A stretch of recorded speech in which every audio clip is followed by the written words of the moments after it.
எல்லாரும் லக்கி பாஸ்கர் படம் பார்த்துருப்பீங்கன்னு எனக்கு நல்ல நம்பிக்கை இருக்குது. லக்கி பாஸ்கர் படத்தில் best employee of the year, best performer அப்படி இப்படின்னு சொல்லிட்டு துல்கர் சல்மானுக்கு அவார்ட்ஸ் வந்து கொடுத்துருப்பாங்க. ஸோ தட் எல்லாரும் என்ன நினைப்பாங்கன்னா நெக்ஸ்ட் ப்ரமோஷன் அவருக்கு தான் கிடைக்க போகுது அப்படின்னு என்டையர் பேங்க்ல இருக்க ஸ்டாஃப் எல்லாரும் நினைப்பாங்க. அவரும் அப்படி தான் நினச்சிருப்பாரு. அவங்க வீட்டில் இன்க்ளூடிங் நம்ம ஆடியன்ஸ் ஆல்சோ அப்படி தான் நினச்சிருப்போம்.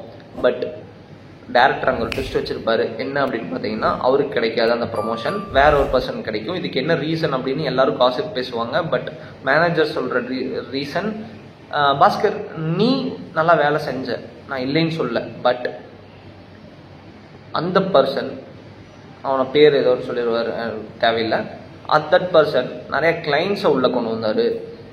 உன்னோட வேலை யார் வேணாலும் செய்யலாம், பட் அவரோட வேலை ரொம்ப ப்ரீசியஸ் ஆனது. அவர் ரொம்ப நம்மளோட கன்சைனுக்கு வந்து வேற லெவலில் ஹெல்ப் பண்ணியிருக்காரு அப்படிங்கிற மாதிரி சொல்லுவாங்க. ஸோ அதை வந்து பெருசாக ஒரு நல்ல ஒரு இம்பேக்டான சீன் தான். But move on to next scene போயிருப்பாங்க. ஓகேங்களா? அதுதாங்க நம்மளோட லைஃப்லேயும் நம்ம ஹார்ட் ஒர்க் பண்ணுவோம், ஸ்மார்ட் ஒர்க் பண்ணுவோம். நம்ம ஒரு பொசிஷன் போகலாம், நம்ம கண்டிப்பாக முன்னேறிடுவோம்னு நினச்சிட்டு இருப்போம். பட் வேற ஒருத்தன் அந்த இடத்துக்கு வந்துடுவான்.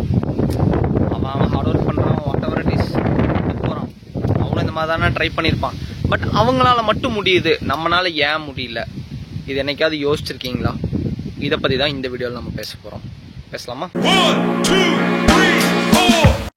இதுக்கெல்லாம் ரொம்ப ரொம்ப ரொம்ப முக்கியமான ஒரு காரணம் அப்படின்னு இந்த இடத்துல நான் சொல்ல போகிறது என்ன அப்படின்னு பார்த்தீங்கன்னா, நம்ம லேர்னிங் அப்படிங்கிற ஒரு விஷயத்த ஸ்டாப் பண்ணிட்டோம் அப்படிங்கிறது தான் ரொம்ப பெரிய உண்மை.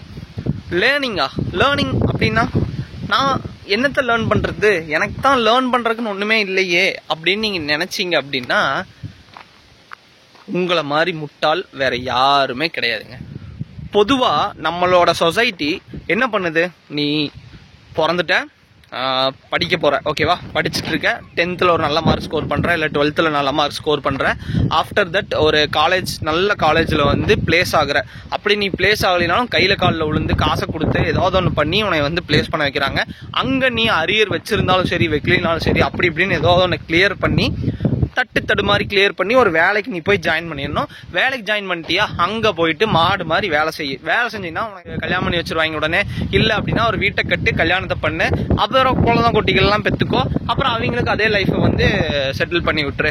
அப்படிங்கிறது தான் நம்மளோட சொசைட்டி சொல்லாமல் சொல்லக்கூடிய ஒரு விஷயம். இப்படி இருக்கும் பொழுது நீங்க ஒரு இடத்துல சாதிக்கணும், ஒரு விஷயத்த சாதிக்கணும் அப்படின்னா அதுக்கு நீங்க எந்த அளவுக்கு எஃபர்ட் போடுறீங்க அப்படிங்கறதுல தான் ஒரு மிகப்பெரிய ஒரு கொஸ்டின் மார்க்கே அடங்கியிருக்கு. எஃபர்ட்னா நான் போடலான்னு தான் நினைப்பேன் ப்ரோ. பட் நம்மளோட ஃபேமிலி, நம்மளோட சுற்று வட்டாரங்கள்லாம் அதுக்கு தடையா இருக்கு அப்படிங்கிறது நிறைய பேர்த்தோட ஒரு எண்ணம். அந்த எண்ணத்துல தான் நானும் இருந்தேன். பட் இப்படிலாம் இருக்கும் பொழுது ஒரு சில டாப்ல இருக்கக்கூடிய பர்சன்ஸ் எல்லாம் எடுத்துட்டீங்கன்னா என்ன பண்றாங்க, அவங்களால மட்டும் எப்படி அச்சீவ் பண்ண முடியுது? இந்த ஒரு விஷயம் உறுத்துச்சு அப்படின்னா உங்க மனசுல நீங்க சக்சஸ் ஆக போறீங்க அப்படிங்கிறது தான் உண்மை.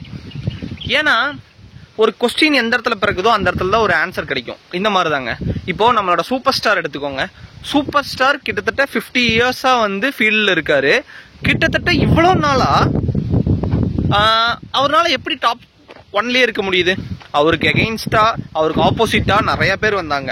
அவங்கெல்லாம் ஃபீல்ட் அவுட் ஆகி அவங்களோட பசங்கள்லாம் நடிக்க ஆரம்பிச்சு அவங்களும் ஃபீல்ட் அவுட் ஆகிற கண்டிஷன்ல இருக்கிறாங்க.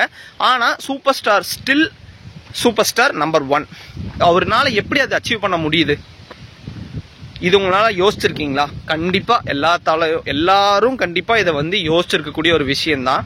அதுக்கு என்ன ரீசன் அப்படின்னு பாத்தீங்கன்னா அவரோட செல்ஃப் கான்ஃபிடென்ட் ஒன்று, தென் அவரோட சுறுசுறுப்பு ஒன்று, அதை விட முக்கியம் அடாப்டேஷன், செல்ஃப் லேர்னிங் அப்படிங்கிறது. இப்போ கரண்ட் ட்ரெண்ட்ல என்ன இருக்கு அதை கத்துக்கிறாரு, அதை லேர்ன் பண்ணிக்கிட்டு அதை அடாப்ட் பண்ணிக்கிறாரு, அதை இம்ப்ளிமெண்ட் பண்றாரு. அதுதான் அவரோட மிகப்பெரிய ஒரு பலம். இப்போ ஒன்றும் இல்லை, அவரை வளர்த்தி விட்டது கே பாலச்சந்தர், ஓகேவா? அவர்னால கே பாலச்சந்தர் ஆகட்டும், பெரிய பெரிய மகேந்திரன், அந்த மாதிரி நிறைய டேரக்டர்ஸ் இருக்கிறாங்க, ஓகேங்களா? அவரு அடுத்ததுக்கு பாத்தீங்கன்னா KS ரவிக்குமார், சங்கர், இவங்கெல்லாம் இருக்காங்க. KS ரவிக்குமாரை வச்சு ஒரு படம் எகெயின் அவரு நடிச்சாரு. ஆனா அந்த படம் சொல்லிக்கும்படியா ஹிட் ஆகல, நிறைய பேத்துக்கு தெரிஞ்சிருக்கும். அதே மாதிரி சங்கர் வச்சு 2.0 எடுத்தாங்க, சங்கர் டைரக்ட் பண்ணி, அதுவும் ஒரு பெரிய ஒரு ஹிட் ஆச்சா அப்படிங்கிறது ஒரு கொஸ்டின் தான். உடனே நம்ம ஆள் பார்த்தாரு, இப்போ கரண்ட்ல என்ன யங் டைரக்டர்ஸ் யார் இருக்காங்க, அவங்களோட டெக்னாலஜிஸ் என்ன அப்படிங்கிறத பார்த்துக்கிட்டு, அவங்களோட மெத்தடாலஜிஸ்ல என்ன அப்படிங்கிறத லேர்ன் பண்ணிக்கிட்டு, அவங்க கூட எப்படி அடாப்ட் ஆக முடியும், அவங்களுக்கு எப்படி நம்ம ஒர்க் பண்ணி நம்ம வந்து பிஸ்னஸை வந்து க்ரோ பண்ண முடியும். ஐ மீன் பிஸ்னஸ்ங்கிறது அவரோட கரியர், ஓகேவா, அவரோட ஃபிலிம் கரியர் எப்படி க்ரோ பண்ண முடியும் அப்படிங்கிறத லேர்ன் பண்ணிக்கிட்டாரு, அவரை அடாப்ட் பண்ணிக்கிட்டாரு. அவங்கள அடாப்ட் பண்ணி இப்போ ஃபீல்ட்ல இன்னும் பாக்ஸ் ஆஃபீஸ்ல நம்பர் 1 பொசிஷன்ல இருக்காரு. இதை வந்து யாராலையும் மறுக்க முடியாத ஒரு விஷயம். நம்ம எலான் மஸ்க் ஒரு விஷயத்த பேசும்போது எலான் மஸ்கை வந்து டச் பண்ணாம பேசுறது அப்படிங்கிறது நம்மளால சத்தியமா முடியவே முடியாது. Because Elon Musk inspired lot of peoples. So I am also impressed Elon Musk. ஓகேவா, எலான் மஸ்க்கு என்ன ஏஜ் ஆகும்னு நினைக்கிறீங்க? அவருக்கு கிட்டத்தட்ட 54 வயசு ஆயிடுச்சு. 54 ஏஜ் பர்சன் வந்து ஸ்டில் ஏதாவது ஒரு ஃபீல்டை தொட்டாரு அப்படின்னா அதுல சாதிச்சுட்டு தான் இருக்காரு. உலகமே வந்து பெட்ரோல் டீசல்ல தான் வந்து கார்ஸை வந்து இயக்க முடியும் அப்படின்னு சொல்லிட்டு இருக்கும்போது புதுசா ஒரு விஷயத்த லேர்ன் பண்ணி அவரு ஈவி கார்ஸ்ல வந்து கொடி கட்டி பறந்தாரு. இப்போ உலகமே ஈவி காருக்கு அடாப்ட் ஆயிட்டு இருக்கும் போது அவர் ஈவி கார் எல்லாம் நான் ப்ரொடக்ஷன் பண்ணல அப்படின்னு சொல்லிட்டு அவரோட ட்ரீமான மார்ச்க்கு போய் எப்படி என்ன பண்ணலாம் அப்படிங்கறத பத்தி லேர்ன் பண்ண போயிட்டாரு. அவரோட ஹிஸ்டரியை பத்தி பேசணும்னு நினைச்சா பேசிக்கிட்டே இருக்கலாம். அவரோட ஹிஸ்டரி சொல்ல வேண்டிய விஷயங்கள் என்னன்னா, புது விஷயங்களை வந்து தேடு, புது விஷயங்களை கத்துக்கோ, புது விஷயங்களை வந்து இம்ப்ளிமெண்ட் பண்ணு அப்படிங்கிறது தான். இப்ப 10 பேர் ஒண்ணு பண்ணிட்டு இருக்கான் அப்படின்னா அந்த 10 விஷயத்த நீ பத்தி யோசிக்காத, அந்த 10வது ஆள் யோசிக்காத ஒரு விஷயத்த பத்தி யோசிச்சு அந்த 10 பேரையும் நீ யோசிச்ச விஷயத்துக்காக வேலை செய்ய வையே, நீ யோசிச்ச விஷயத்த அவங்கள யூஸ் பண்ண வையே அப்படிங்கிற ஒரு ப்ராசஸ்ல தான் வந்து எப்பவுமே எலான் மஸ்க் இருப்பாரு. ஆமா, நம்ம வந்து ரோட்ல நடக்கிறத பத்தி பேசிட்டு இருப்போம், ஆனா எலான் மஸ்க் விண்வெளிக்கு போகணும் அப்படின்னு யோசிக்கிறாரு. நம்ம பெட்ரோல்ல வந்து கார் இயங்க தான் முடியும் அப்படின்னு நினைச்சிட்டு இருப்போம், ஆனா அவர் கரண்ட்ல காரை இயக்க முடியும் அப்படின்னு நினைச்சு யோசிச்சு பண்ணி வெற்றியும் அடைச்சிட்டாரு. இதெல்லாம் எப்படி அந்த மனுஷனால முடியுது அப்படிங்கிற நம்ம யோசிச்சிருக்கோமா? இதுக்கெல்லாம் ஒரே ஆன்சர் தான், லேர்னிங். இப்போ நம்ம ஒரு டிகிரி ஒன்று படிச்சிருக்கோம், ரைட்?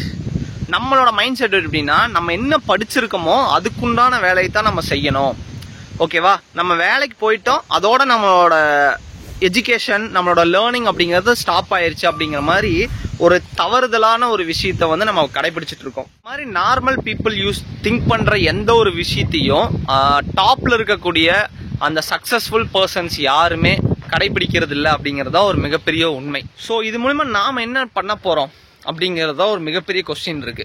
ஸோ இதுக்குள்ள சிம்பிள் சொல்யூஷன், நம்மளோட ஃபீல்டுல நம்ம எந்த இடத்துல லேகா இருக்கோம், நம்மளோட ஃபீல்டில் நம்மளுக்கு தெரியாத விஷயங்கள் என்னென்ன அப்படிங்கிறத ஃபர்ஸ்ட் நீங்க அனலைஸ் பண்ணணும். பிகாஸ் ஒரு ப்ரிப்பரேஷன் இல்லை அப்படின்னா எந்த ஒரு விஷயத்தையுமே வந்து கரெக்டாக கொண்டு போக முடியாது. வடிவேல் சார் சொல்ற மாதிரி தான், எந்த ஒரு விஷயத்தையும் பிளான் பண்ணாம பண்ணக்கூடாது அப்படிம்பார்ல. எந்த ஒரு விஷயத்தையும் பிளான் பண்ணாம பண்ணா இப்படித்தான், பிளான் பண்ணி பண்ணணும். ஓகே,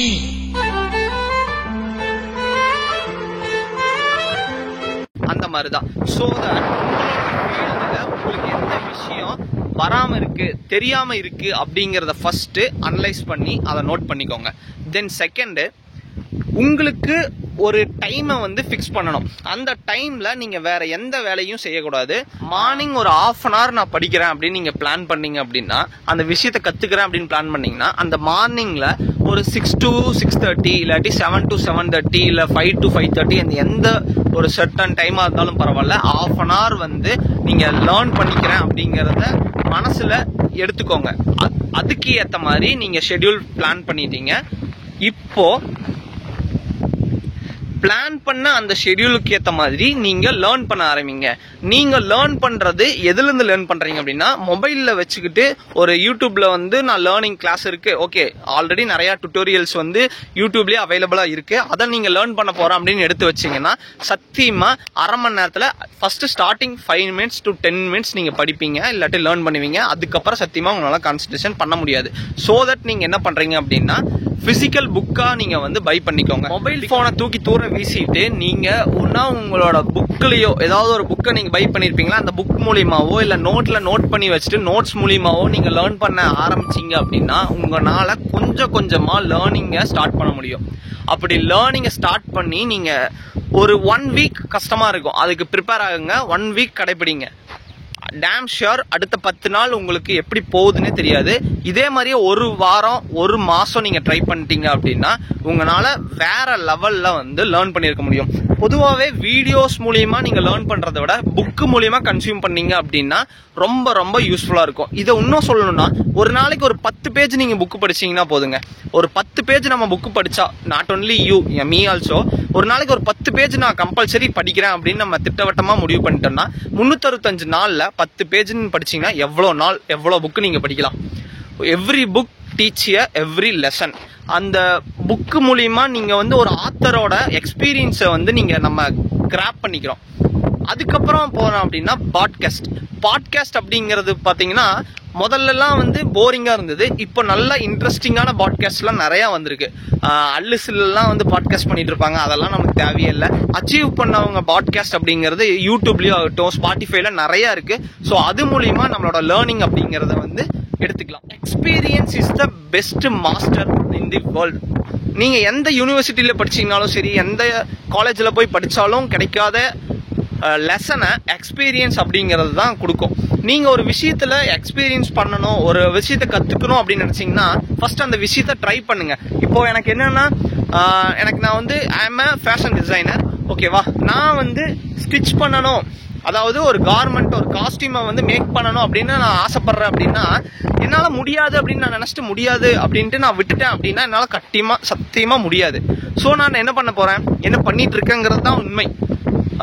மிஷின்ஸ் வந்து சூயிங் மிஷின் இது கம்பல்சரி. ஸோ சூயிங் மிஷின் வாங்கியாச்சு.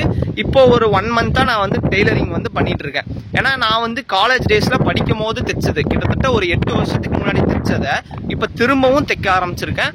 என்னோட பாப்பாவுக்கு, என் ஒய்ஃப்க்குலாம் இப்போ லைட்டா தைச்சிட்டு இருக்கேன். இன் ஃபியூச்சர்ல கண்டிப்பா நம்மளோட பிராண்ட், நம்ம ஆல்ரெடி ஸ்டைலோ மொரான்ஸ்னு ஒரு மென்ஸ்க்கான ஒரு அப்பேரல் பிராண்ட் வச்சிருக்கோம். ஸோ நம்மளோட பிராண்ட்ல விமன்ஸுக்கும் ஆட் பண்ணி அண்ட் கிட்ஸுக்குமான கார்மெண்ட்டை வந்து கண்டிப்பா ஓன் டிசைன் ஓன் மேனுஃபேக்சர்ல வந்து கொடுக்க முடியும் அப்படிங்கிற நம்பிக்கையில நான் ரன் பண்ணிட்டு இருக்கேன். எவ்ரிடே நான் வந்து பேட்டர்ன் மேக்கிங் ஆகட்டும், டிசைனிங் அண்ட் ஸ்டிச்சிங், சூயிங்கை பத்தி நான் லேர்ன் பண்ணிட்டு இருக்கேன். So one fine day I will reach my goal அப்படிங்கறது தான் இந்த இடத்துல நான் பதிவு பண்ண விரும்புறேன். இந்த மாதிரி உங்களுக்கும் ஒரு கோல் இருக்கும், அந்த கோலை எப்படி அச்சீவ் பண்றங்கிற பிளானை கரெக்டா எடுத்துக்கிட்டு அதுக்காக நீங்க லேர்ன் பண்ணீங்க அப்படின்னா கண்டிப்பா one fine day you will achieve your goal and destiny. So இதை பத்தி நிறைய பேசணும், பட் சுத்தியும் வந்து நான் ஒரு அவுட்டோர்ல இருக்கேன். இந்த இடம் வந்து ரொம்ப நாய்ஸியா, ரொம்ப ஏர் அதிகமா வரங்காட்டி நாய்ஸியா இருக்கேன். என்னோட கான்சன்ட்ரேஷனா வந்து நான் வீடியோ மேக் பண்ண முடியல. Another day I will make a perfect topic and perfect video for you. So until then, bye from your Ranjit. Don't forget to subscribe our channel. So see you in another video. Bye bye.